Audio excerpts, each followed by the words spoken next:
Господи, тоже специально.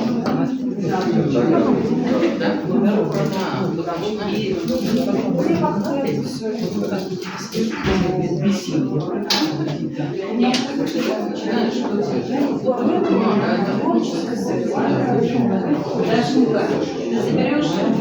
Я сама так, я должна же вам, да, показать? Да.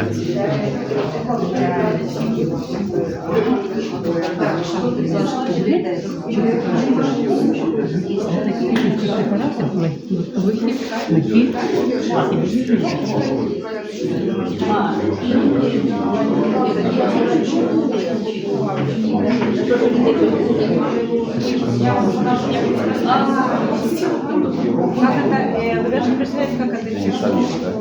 Я понимаю, переезжая тему, как это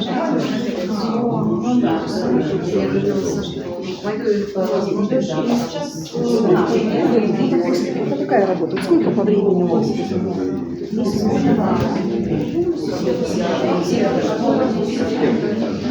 Виктор Георгиевич. Так что, ну, еще.